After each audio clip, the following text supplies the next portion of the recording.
Hi, May. Thank you so much for taking the time out today. I am beyond excited to share this space and deep dive into the world of astrology with you. No, I'm really happy to be here and an opportunity to talk about astrology for mental wellness. I'm really happy to be here. Astrology is such a unique and transformative field, which more often than not, it is a deeply personal journey. What was the turning point or pivotal moment in your life that led you to dedicate yourself to astrology, and how has that shaped your journey thus far? Yeah, it's like when you ask this question, it's like you just sort of feel strongly that a person must have had like a pivotal thing in order to dedicate myself to astrology, right? Because it's just not the kind of field that you expect someone to just go into, especially not in a place like Singapore. On my own end, the journey to astrology, for a lot of people who take astrology as seriously as I have, for the most part, I think we just go into it as a hobby. I don't think there's ever been an intention that you're going to do this like professionally for me and all the other professional astrologers out there in the world. But I think, like most people, I knew my sun sign. Okay, so even from a young age, like you would just read random things here and there about your sign. But I understood from a very young age that I didn't resonate with my sign. So unlike most people who get into astrology, oh my god, I love it. It wasn't like that for me because I happen to be a sun sign Taurus.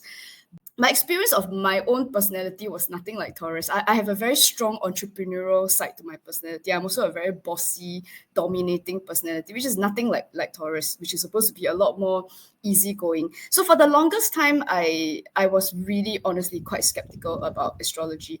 I was interested in it from like, oh, it's so fun sort of idea, but to do this professionally is like no way, you know. But I think it's only when the opportunity showed up. The internet is a great place because then I got to use things like chart generators. And a lot of people who are so called into astrology have never actually seen their astrological chart, the whole thing with the planets and all that stuff. So when I first got into contact with that, I suddenly realized that, oh my God, so astrology isn't just the sun sign, and that was when I decided I wanted to learn everything that there was to learn in astrology. So if you're asking about a pivotal point, because up to this point everything I've described is just about the story of everybody who's interested in astrology. At some point they have the exact same story, but I think, but what I'm about to say is also not like this super big story. I think everybody gets there. When you're young, you get into a job, right? You're there because you are just there, lah. You needed a job and you're just there, right?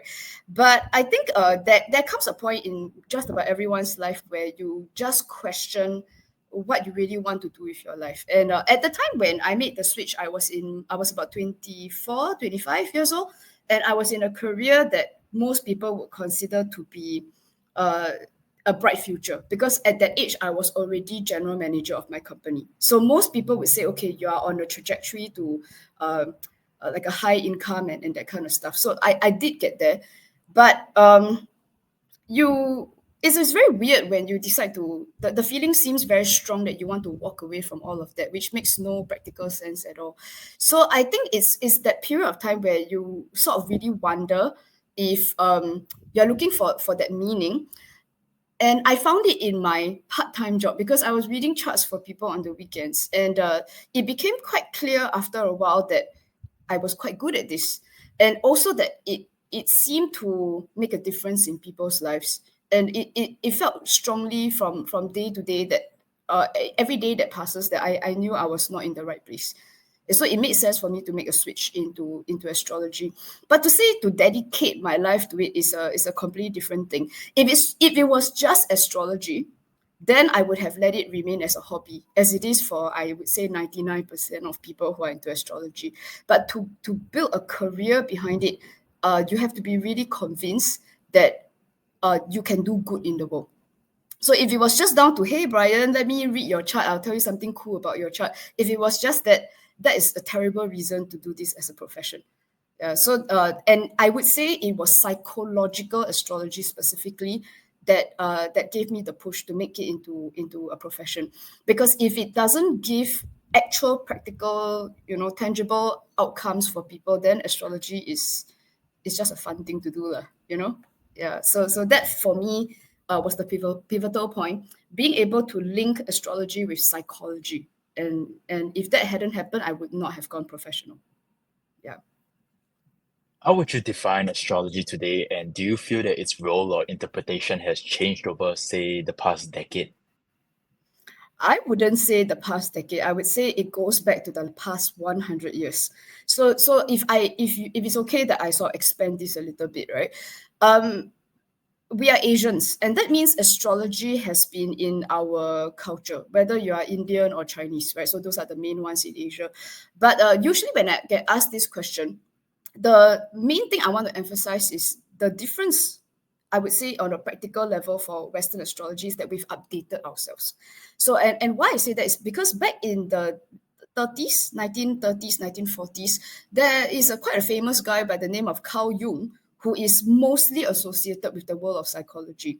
And one of the things that he did at the time, which made his teacher, Sigmund Freud, quite unhappy with him, was that he started exploring personality traits and personality profiling, what we know as personality profiling nowadays. And Sigmund Freud thought it was very woo-woo.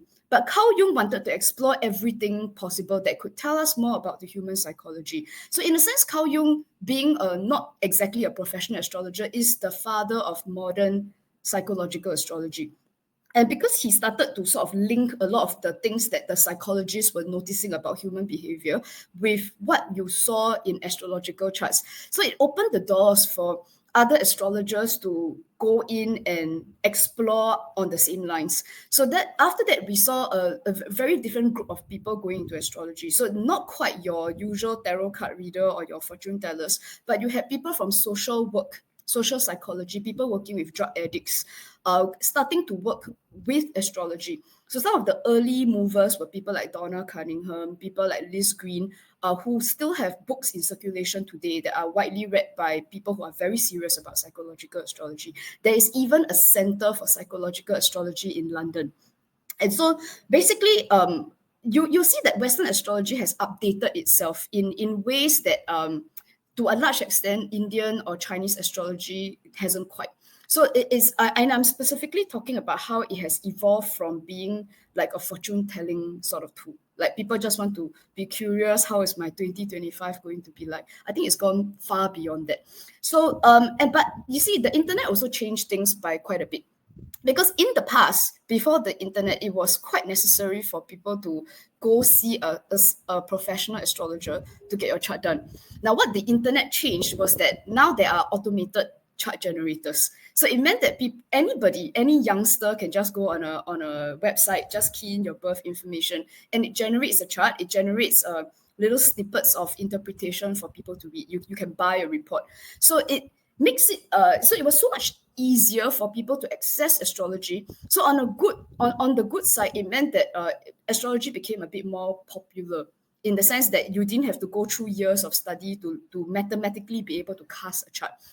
But it also meant that the internet brought with it a lot of what I call easy information. So it created this environment of this false sense of that it's easy to learn quite a bit about astrology. So as somebody who is, I don't just practice astrology, I also teach.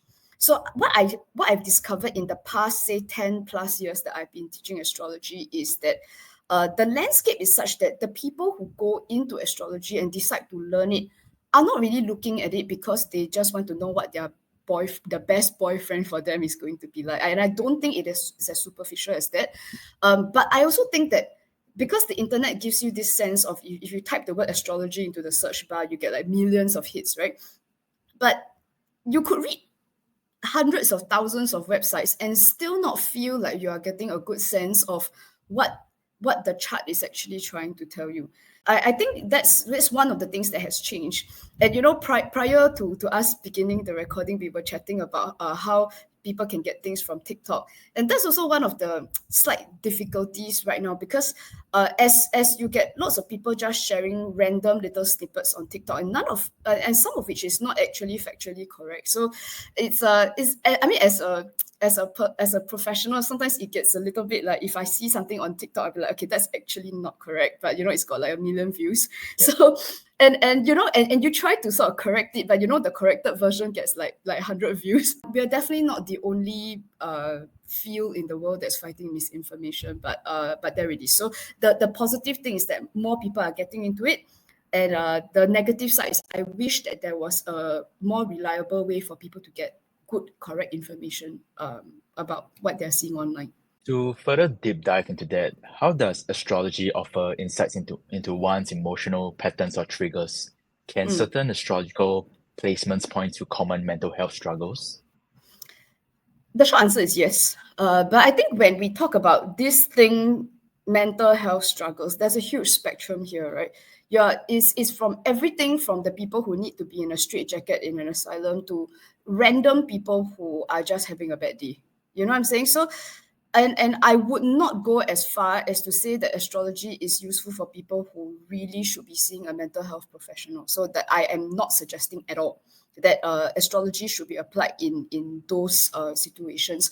But my experience so far from practicing for the past 20 something years is that the majority of people using astrology are they're really regular people. In some cases, it's not even a mental health struggle in itself because what they are facing are the usual things about things like inappropriate jobs.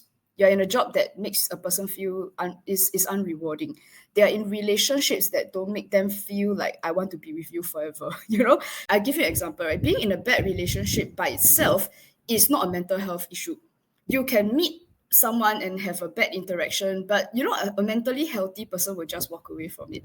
But you see, what's interesting is when somebody chooses to remain in a bad situation for an extended period of time, then you start to realize that there's something going on inside of them that isn't working for their best interest. And sometimes and this can range from anything from a low self-esteem to a misguided idea of, oh, I know the relationship is very bad, but I need to stay here because society says I'm bad if I walk away.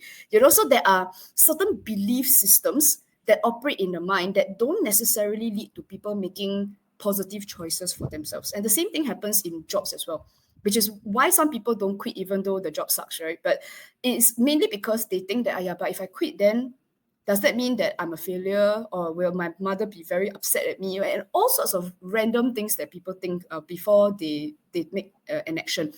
So when we look into an astrological chart, the main thing that astrology does is that it separates a person's there's a lot of trash that's in their head, and there are I would say thousands of thoughts going on at the same time. It's hard for a person to differentiate between which parts of my thinking are me actually dealing with the problem and which parts are me trying to prove to people that I'm not a loser. You know what I'm saying? So which is why the good thing about an astrological chart is that it is a language. To most people, of course, if you look at all the symbols there, it looks like Egyptian hieroglyphics but if you actually can read the language, then it's like reading facts and a specific story right off the chart. So whether this person is a good writer, for example, some people write beautifully and some cannot write to save their lives, right? And of course, then there are people who are very easygoing in a particular area of life. So at work, they can be your best colleague, but don't marry them and don't talk about buying a house together because suddenly they become very high strung. Suddenly they act like, wow, the whole world is going to die because we're going to buy a house and we'll go broke and die tomorrow. So why is it that some people are so chill in some areas of life and not chill at all in other areas of life? So that's when the chart is very specific. So when we're looking at career, there are indicators for career. And you can be very good in career, but have a lot of authority figure problems. So then it is also very specific that you only have problems, not with subordinates, but you have a lot of problems with people on top, which is the authority figures.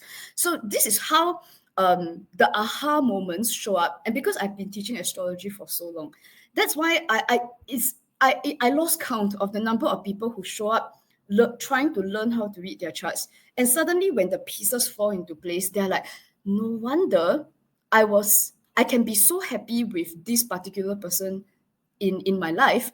And then when I was in a relationship with another person, I started behaving in this not very nice way. I'm not even proud of the way I behave in that relationship. But it's being able to differentiate. Because otherwise, a lot of times people are just thinking that, maybe this is a toxic work environment. But then if you've gone to like 5 different companies and it's always a toxic work environment, then you have to start asking questions about what the common denominator is, right? And this is when, especially as people are trying to compare their behavior with other people.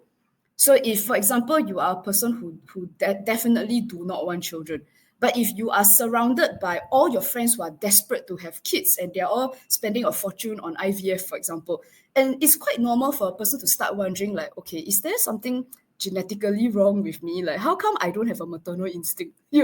Or if you happen to be Singaporean but you're desperate to move overseas, and your friends are telling you, hey, why you not proud of your country?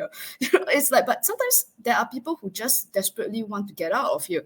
So does that mean that there's something wrong with you? So as you can see, what I'm trying to say here is that quite often the inability to differentiate between when you made a choice, is it because that's what you want, or is it because yeah, all my friends are doing it, maybe I should just do it too. So then people don't seem to know who they are. And which is why when we think about this idea of mental health nowadays, so I'm going to give you a hot take here, okay? Mental health, the word mental health is such a buzzword now. Like everyone's talking about it.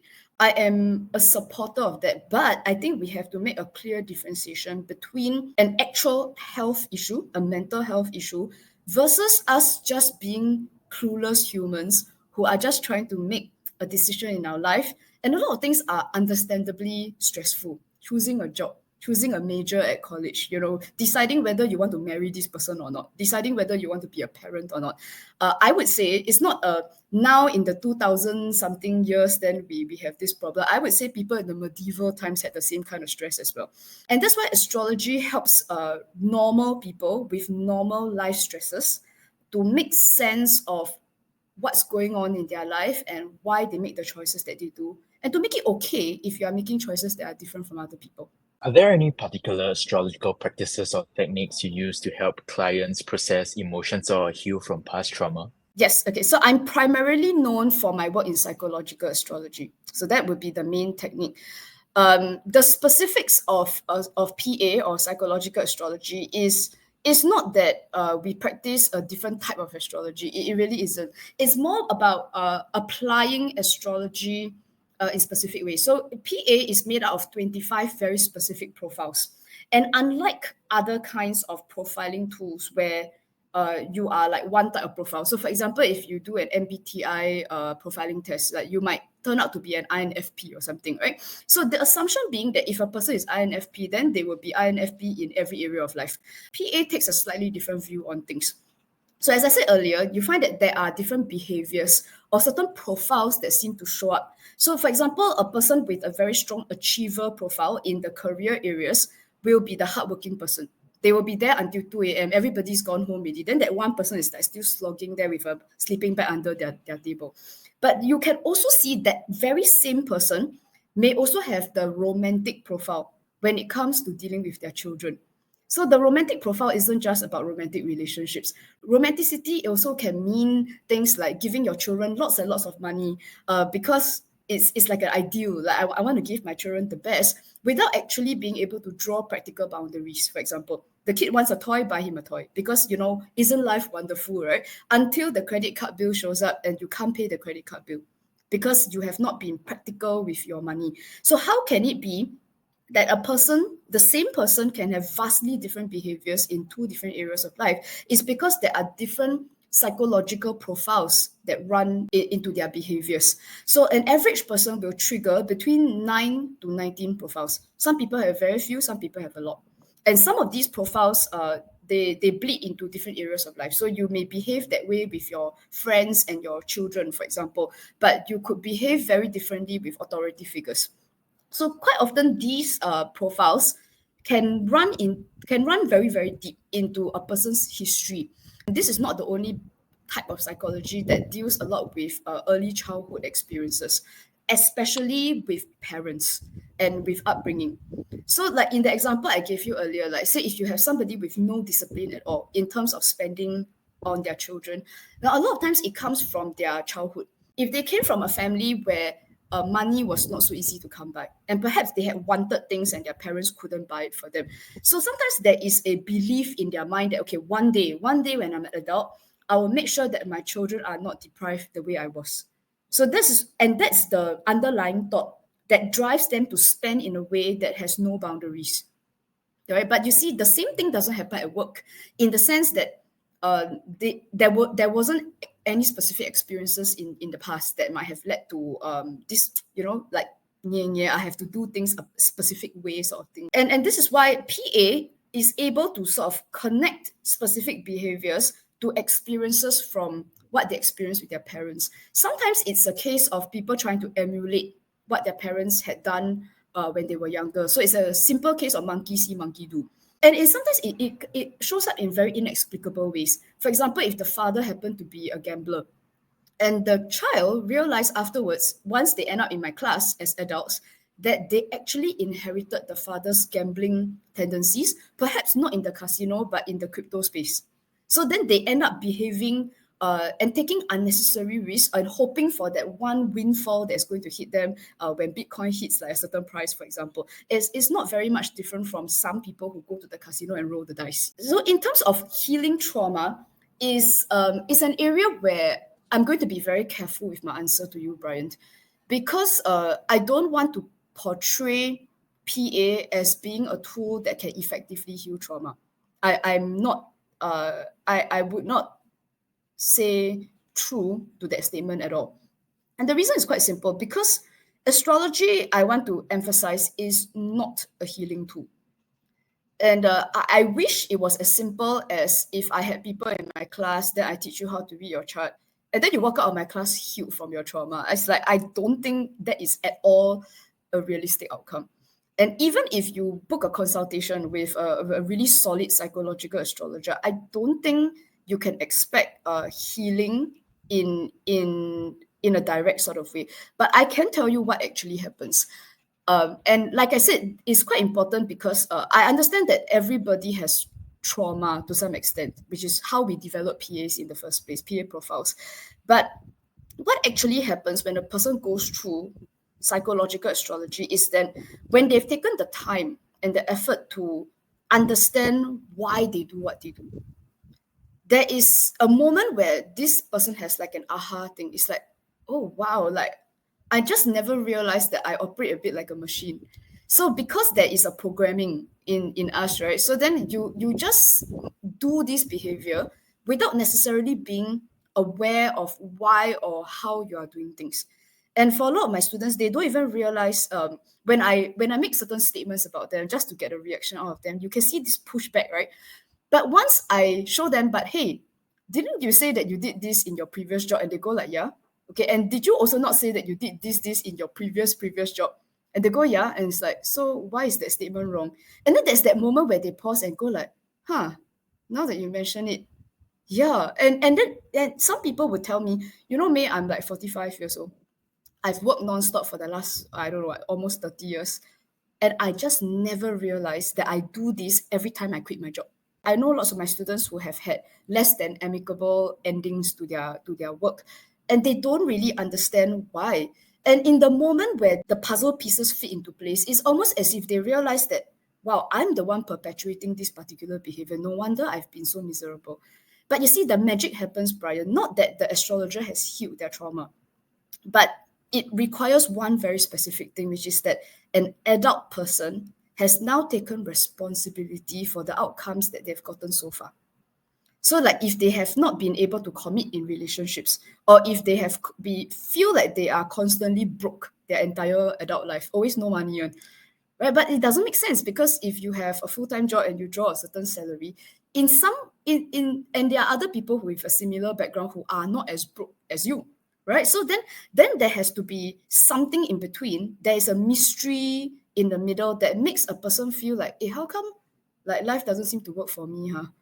Right? And I think when PA is able to color in and to answer those questions, I don't think they heal, but rather once they understand, look, a smart person who knows that if you keep pressing this thing and your hand is very pain, the magic thing is they stop doing it. You know what I'm saying? So if they end up picking terrible partners, then after that keep asking, hey, how come my relationship fail again? How come fail again? Then if I can tell them, did you notice that you keep doing this one thing that causes your relationships to fail? A smart person would not do it again. It doesn't mean that astrology magically makes your life better. It means you stop doing the things that screw up your own life, if for a lack of a better word. Yeah, so not healing, but I think it's people getting a much better understanding about who they are and why they do what they do. Do you believe that certain astrological transits can then trigger a breakthrough in mental health, like moving from a place of struggle to growth? And can you provide an example of that when that occurred for a client of yours? Okay, the question assumes that some magical event shows up that triggers someone to have a breakthrough. And as far as your listeners may be people who learn astrology, and transits is one of those things in astrology that has this mystical power being given to it. And that's why people live and die by astrological predictions, because it's that feeling that, oh wow, but opportunity has come. It's like I have this there's something in my chart, there's this transit that tells me I will have a mental breakthrough or something. And so basically, if we were to say things like, does a transit trigger a mental breakthrough, then the short answer is no, because nothing actually triggers a mental breakthrough except yourself.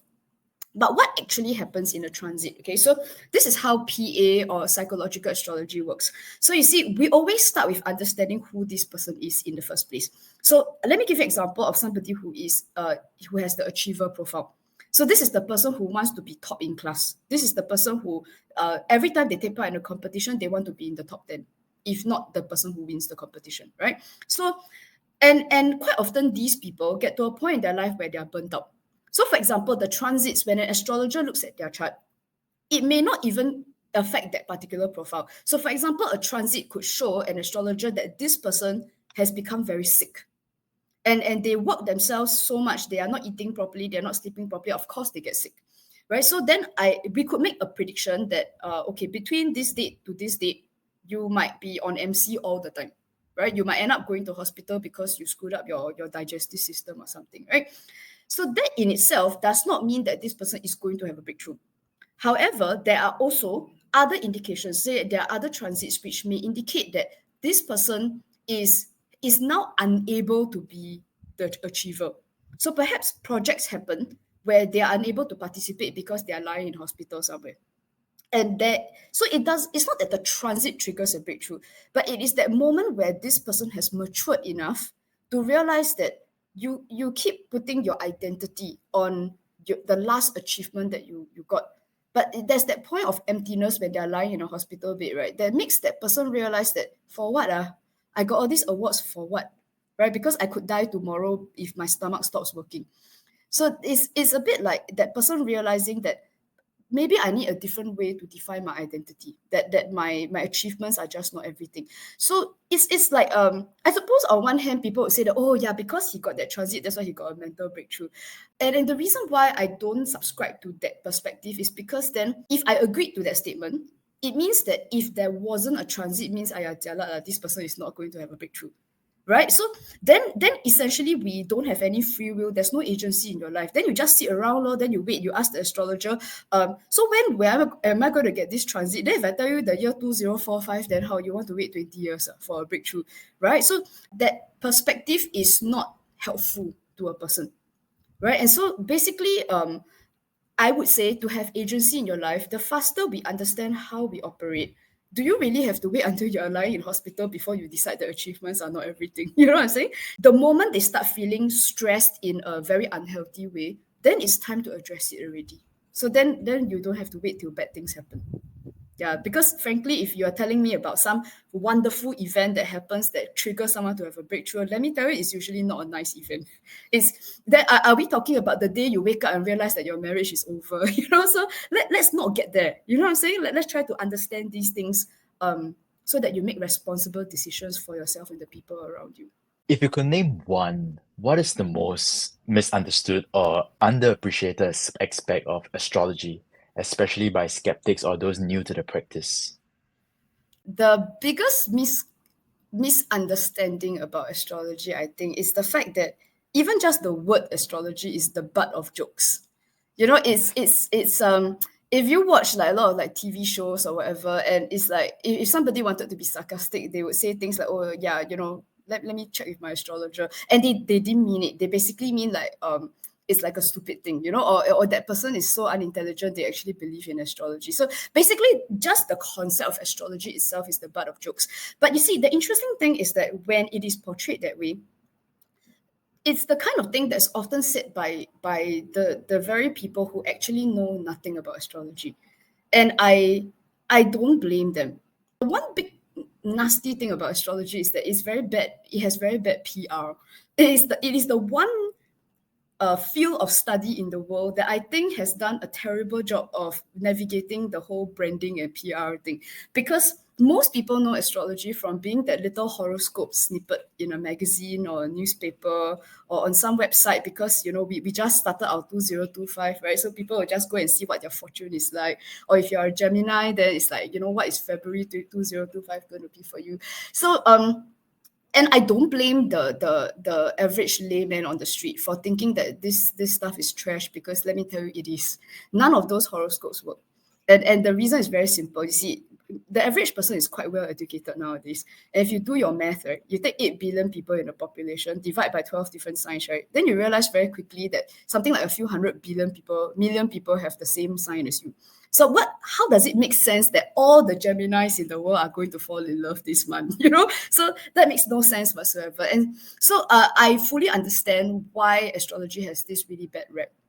But I would say that this thing is not just about me saying that, like give my trait some respect. It's not just that, but also that actually, unbeknownst to a lot of people, if you take yourself away from what I call TikTok astrology, okay, so if we go away from just like random people freaking out about Venus or Mars retrograde, right, or Mercury retrograde as it might be, but we're talking about the people who actually study astrology. And because astrology is really difficult to do, you'll find that actually the majority of these people are on the spectrum of education. They are really on the higher end. So we're talking about people who are engineers. I have students who are doctors, lawyers, people who are project managers, who lead organizations. In fact, I would say among my students, more than half of my students belong in that category, very PMET. However, my students, many of them will also come to class and say, hey, I never tell anyone that I come for astrology class. And I ask them, why is that? And they go like, I just don't want to lose my credibility, I'm like a well-respected civil engineer or something. It's like the last thing I want people to know is that, hey, you believe in this stuff. I thought you're very clever that why you believe in astrology, So this is what I mean by astrology is associated with that 15-year-old girl who's just trying to find out about her boyfriend. You know what I'm saying? So that's the difficult part, that it is not that stupid people study astrology. It is that the smart people who study astrology don't want to ever talk about it, which is why you see that it is like this dirty secret that people don't talk about, because it is the butt of jokes. And so even as for myself, I have been on the faculty. I was one of the lecturers at the International Academy of Astrology. My colleagues include people who worked at NASA. They are literal rocket scientists. So the thing is, the people who really study astrology, even by any measure, you would consider them to be fully contributing members of society, and they're very, very competent people. But there's only a very small group of us who are going online, posting videos. Most people are happy to stay under the radar because you don't want to be the butt of jokes. So that, I would say, number one biggest misunderstood thing about astrology.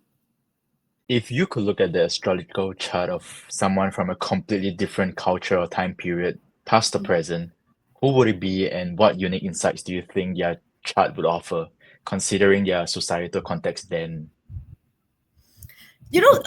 Brian, actually we do this a lot. So basically, it's not like if I could study the chart of some famous random person. In fact, we do that in learning astrology. I've done thousands of those charts. So basically, we look at like royalty. We look at famous writers and basically your Mao Zedong or whatever. And the reason why we do that is because you can't really learn astrology unless you've done lots and lots and lots of charts. And the nature of what I usually teach in class is that I actually encourage my students to do, especially when you're in the learning phase, not in the practice phase. When you are learning, it's better to read charts of people who have already died. And the reason is simple because if for example you're a relatively young guy, right, Brian? Now, if I were to read your chart, there is no way I can get a full picture of who you are because you haven't you. It's not like you've had kids growing up yet, right? It's not like you've hit your midlife crisis yet, and you've not got to a point where you are mentoring youngsters. You know what I'm saying? So, like, how then could we even verify that what kind of mentor you would be, because you might not have gone to that stage of life yet? But it's very different when we do charts of people who have already died. Because if you look at, for example, if you look at somebody famous like Donald Trump, for example, he's still alive, right? But only in very recent years you would consider him a politician. For the longest time, he was not. Right, so even if you read his chart when he was in his 50s, for heaven's sake, right, politics might have not come into his life at all. On the basis of trying to learn astrology completely objectively, my students actually study charts of people who have already died, and of course, a lot of those people, they don't exist in our timeline. So that's why they are being asked to study like Hollywood directors. Another difficulty that often happens with astrology is that it requires an accurate birth time. So, and the funny thing is that usually happens with the Westerners, mainly because for them, they don't have this hang up about birth information the way Asian people do. So it's very, very hard to find the birth time of a famous Chinese person. Like I don't actually know if this birth time is available, but I suppose if you try looking for like Zhang Yimou or something, I don't think you could find it, because Chinese people are just, like very anal about birth information. But you could find, like, say, Charlie Chaplin, no problem. Right. So if you look at directors, it's so much easier to find the angmos. And by virtue of the fact that we are Asian, then the nature of it is that they come from a different culture and a different background than Asian people do. But to answer your question on a deeper level, okay, so what kind of insights do we get when the social context is different? I can tell you a very simple thing. There are actually very few differences in the context when we're studying a chart. Because at the end of the day, what people are interested in are things like family, relationships, career, getting respect, social prestige. It's what we face today in 2025 are the same considerations that someone would face in 1925, for example. Perhaps, of course, there are other things. There are like careers that were not open to women, for example, back then. And obviously that happens. But if you talk to, say, your classmates from university right now, I'm very sure some woman is going to tell you about how she's discriminated against in the workplace.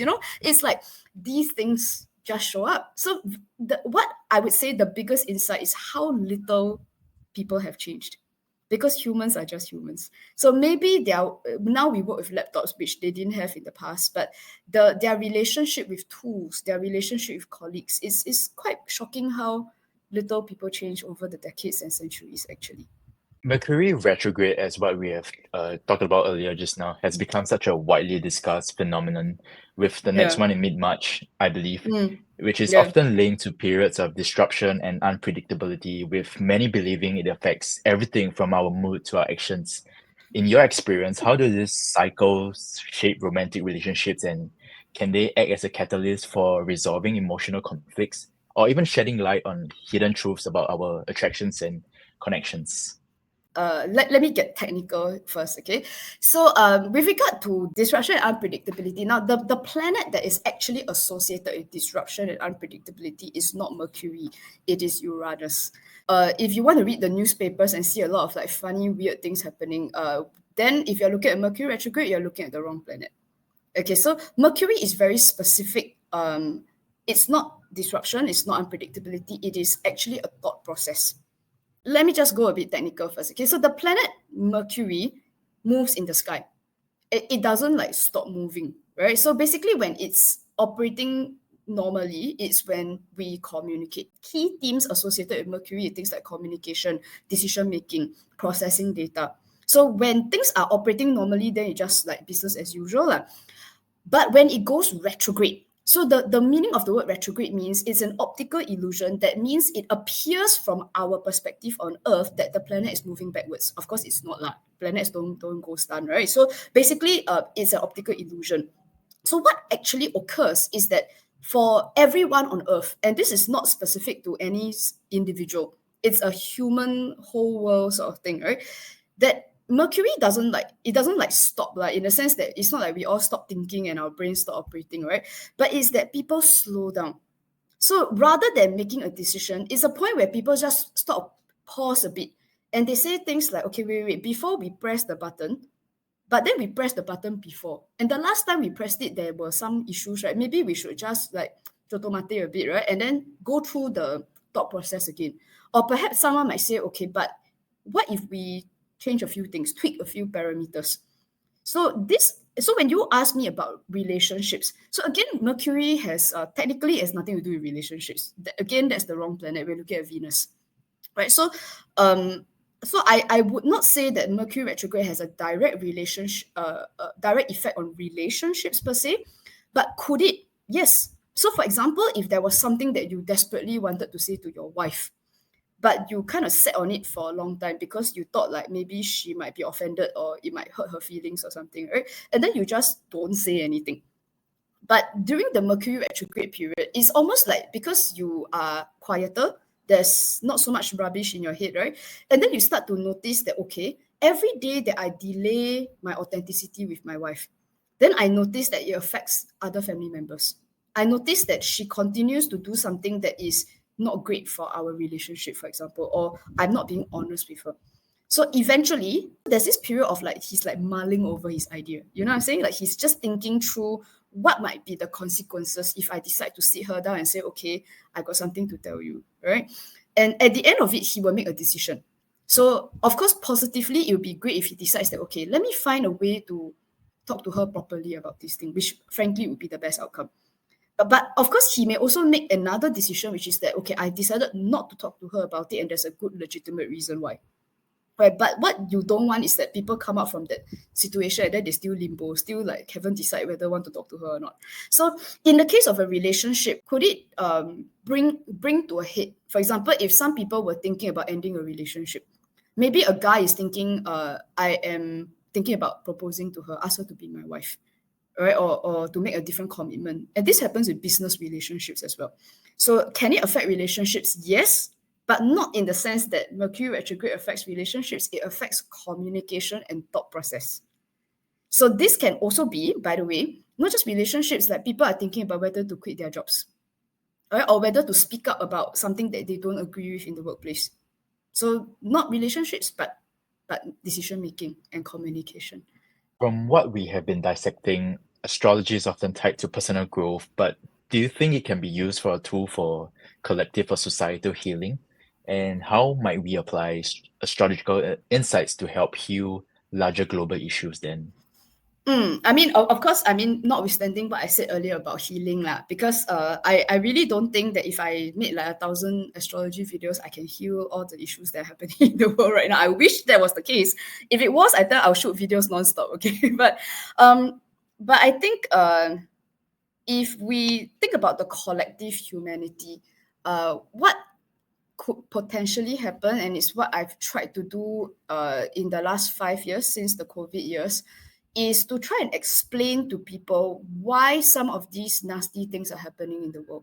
So, for example, if you notice that there's a lot of anger in the world right now. People are angry about inequality, and there's a lot of polar divisions, right? You get people. Some people say vaccinate, some people say don't vaccinate. Then some people say gay okay, some people say gay not okay. You know. So basically, there are so many ways to divide people, and I think for the average person who isn't an extremist on either end, is that frustration, right? Because you don't, because it seemed like 10, 15 years ago the world wasn't like that, like what happened. So my answer to that is the same as what I said earlier about healing personal individual traumas. I think what is useful is that astrology is like think a bit of it like a blood test. You know how like sometimes you feel like your shoulder pain, or like you wake up then your head feels a bit funny, right? And the next thing you know is you go to a professional, usually a doctor, who recommends certain tests that they want to do, a blood test, MRI, whatever, right? And the idea is that it gives you all these stats and data, and then the professional helps to interpret it. So they may say things like, okay, I think your white blood cell count is too high or whatever it is, right? And perhaps you need to eat more or something, or you need to rest more or something, right? But you see, it is a diagnostic process. Basically, the idea is to figure out what is causing this problem. Why this person is dizzy all the time. And only when we know where the problem is, then we can start talking about the solution to the problem.